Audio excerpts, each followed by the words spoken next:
Yeah, the government, how they should observe Shabbat. I feel like usually I would say like let people choose. But like for this example, I feel like if we let people choose, then it's not gonna be like as like a Jewish state. Like I feel like I don't know, people would like not observe it as much, and then there wouldn't be a lot of Jews left. So I feel like it's good that we should have like people tell us we should observe it, so we can like keep it. I don't know. No, That's a very interesting idea, and in fact, that is what some of the leading, even non-religious, some of the leading like community leaders and philosophers and political leaders in the country very much take that position, as well as we have many religious parties in the government who feel that because we're the Jewish country, Shabbat has to mean something. But there's that tension, you know, that's why I ask you, what does it mean to live in a Jewish state? There's always that tension between someone determining what Shabbat has to look like, meaning different Jews think of Shabbat as different things.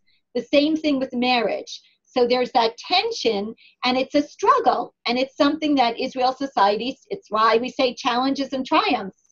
Triumph is that Shabbat in Israel is Shabbat. The schools are closed, people don't have to work, families get together. 84% of Israeli Jews in one form or the other observe Shabbat. That might mean they go to the beach with their kids, or they get together and have a meal. Shabbat is an important part of Israelis' lives. But that kind of tension, you hit the nail on the head. In how do we make it Shabbat, and how do we let people decide what that looks like? And that is the same argument for Shabbat, the same argument for marriage.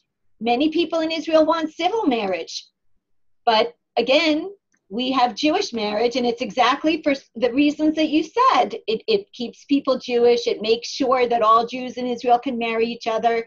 You're going to see at the end of this, what does a Jewish state look like?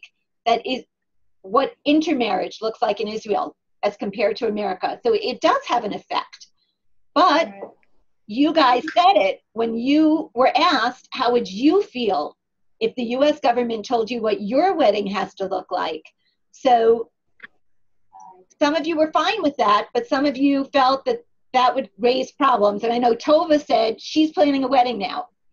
And part of the joy of planning a wedding is envisioning what your wedding looks like and then bringing that dream to reality.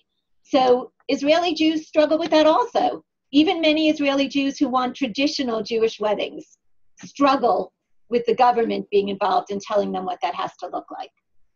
So, okay, great, guys. What type